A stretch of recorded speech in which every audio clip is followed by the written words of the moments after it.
जय श्री राम। अगर आंख से आंसू आने लगे, इसका मतलब है कि जीवन में अब कोई विशेष परिवर्तन होने वाला है। जो भी साधक परमात्मा के लिए आंसू बहाने लगा है, तो उसके हृदय से कलमश कसाय खत्म होते जा रहे हैं और अंतःकरण और अधिक प्योर होने लगा है, शुद्ध होने लगा है। यानी निर्मल मन की तरफ हम चलना शुरू कर दिए। और जो भी ऐसा करने लग जाता है, तो फिर वो मालिक उन्हें चुन लेते हैं। तो समझ लीजिए, अब परमात्मा हमारे जीवन में आना चाह रहे हैं। अगर उन्होंने ऐसा किया है, क्योंकि आप तो कोई बहुत बड़ा दुख हो जाए, है, आपको किसी तरह का कोई भौतिक घाटा लग जाए, आप तो तब रोते हैं। अब आप तो कभी परमात्मा की याद में तो रोते ही नहीं। हे प्रभु, कितने दिनों से, कितने जन्मों से हम आपसे बिछड़े हुए हैं, कब मिलोगे हे नाथ। ऐसी कभी हम कल्पना करते ही नहीं, कभी हम दिल से ये पुकार लगाते ही नहीं कि हम कहां से बिछड़े, हम कौन थे। ये बातें जब हमारे अश्रुधारा होने लगेगी, तो इसका मतलब हुआ कि परमात्मा ने अभी अभी हमें चुना है और उस स्थिति को आप बनाए रखें।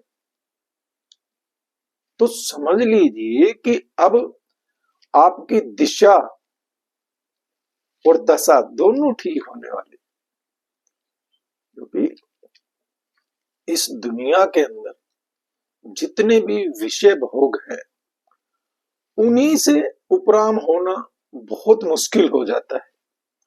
क्योंकि जैसा भैया संग का रंग चढ़ जाता है, जब आप संसार में पड़े हैं, वहीं पर संसारियों के लिए क्या, वही काम क्रोध लोभ मोह अहंकार, इन पांचों के चकेड़े में इतना जकड़े हुए होते हैं कि उन्हें तो आगे की कोई खबर ही नहीं होती कि भैया ये मनुष्य जन्म क्यों मिला था, क्यों परमात्मा ने हमें इस पृथ्वी पर भेजा था।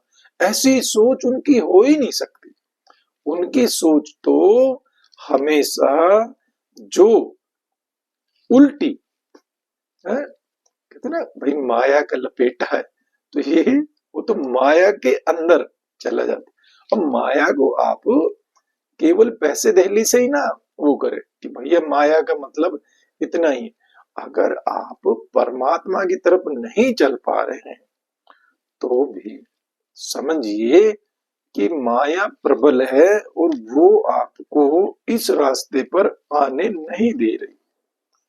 तो अपने दिल से बार बार ये पूछें कि जिन लोगों के पास, अगर मान लीजिए कोई बहुत बड़ा धनाढ्य है, अपने देश का सबसे बड़े व्यापारी को ले लीजिए, जिनके पास में यही नहीं पता कितना धन है, ऐसे लोगों का उदाहरण उठा करके देखें कि वो कितना खाते हैं, कितनी जगह में सोते हैं, कितनी गाड़ियों का यूज करते हैं। अरे आप यदि ये सोचें तो इस अंधी दौड़ से हमारा भी पीछा छूट सकता है। क्योंकि हमने आज तक जो किया है, वो अपनों से ऊपर वालों को देख करके कि मैं भी ऐसा बनूंगा, मैं ये बन जाऊं, इस चक्कर में ही जीवन को हमने ज्यादातर खराब कर दिया। तो भैया ये जिनके भी प्रारब्ध में होता है, तो देखो आप लोग भी बताया करते थे, तपेश्वरी सो राजेश्वरी, कि जो तप करता है वो राजा बनता है। तो आप ये नहीं सोच सकते कि भाई ये तप करके आए पिछले जन्म में। इन लोगों ने पिछले जन्म में तप किया होगा, तभी तो आज अंबानी ब्रदर्स है कितने ऊपर चले गए। तो इन सब बातों को यदि हम देखें कि ये जो होना है, जो प्रारब्ध में है, वो हमें मिल जाता है, हमें भाग दौड़ करनी चाहिए सत्संग के लिए है।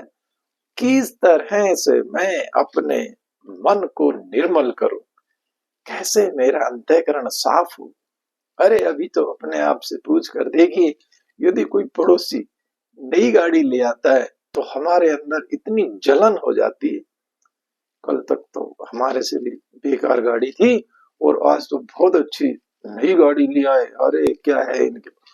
ऐसी दुर्भावनाएं हमारे मन में आने लग जाती है। तो जब अश्रुधारा होगी तो ये सब कलमश कसाए उनमें जल जाएंगे। तब समझ लेना जीवन अब अच्छे मार्ग पर जा रहा है। अगर हम धन दौलत के लिए रो रहे हैं तो अभी कोई ऐसी बात नहीं है, जीवन आपको और रुलाएगा। अगर आप परमात्मा के लिए रो रहे हैं तो जीवन में डेफिनेटली कोई ऐसा परिवर्तन आने वाला है कि परमात्मा की आप पर नजर पड़ गई। एक तरह से उन्होंने आपको वहां से उठा लिया है, उन्होंने चुन लिया है और अब वो अपने अनुसार कराएंगे, तो जीवन आपका अच्छा बनेगा। ये इस बात को समझिए। आंसू तो दोनों ही परिस्थिति में आते हैं। यदि आप में बहुत ज्यादा दुख है तो भी आंसू आते होंगे।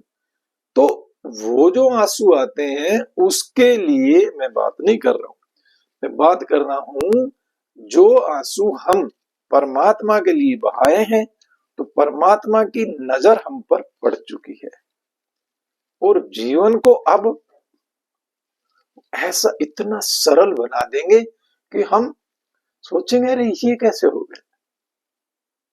जो चीजें आज तक इतनी भारी लगती थी वो चीजें इतनी सरल लगने लग जाती है कि जैसे कुछ हुआ ही नहीं।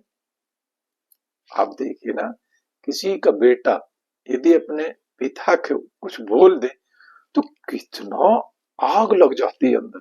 अरे मैंने इनके लिए ये किया, मेरे सामने ऐसा बोल गए, इसकी ये मजाल, कि ये हिम्मत। अरे जब आप ऐसा सोच रहे हैं, आज का जो ये युग परिवर्तन आया है, बच्चों के सामने भी बहुत चैलेंज होते हैं।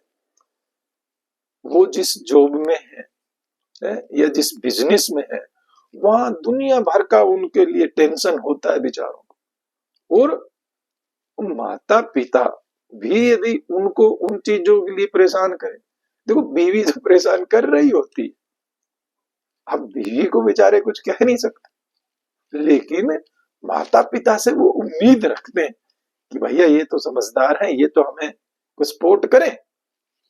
लेकिन उल्टे हम भी ऐसा सोच जाते हैं।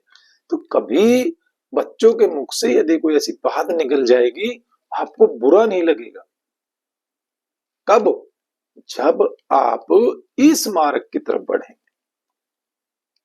और वैसे आपको यदि आप संसारी रहेंगे तो आपको बड़ा बुरा लगेगा, जो भी मैंने बोला वो फिर सारी बातें आपके दिमाग में आएगी। लेकिन जब परमात्मा ने आपको अपने हाथों में लिया है ना, फिर ये सब चीज हमारे लिए कोई मायने ही नहीं रखती।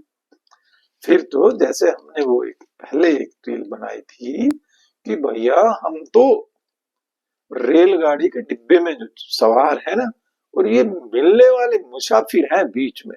तो ये जो मुसाफिर हमारे पास आ रहे हैं, ये अपना रोल अदा कर रहे हैं। अरे काहे काहे आप इनके लिए परेशान होते हैं?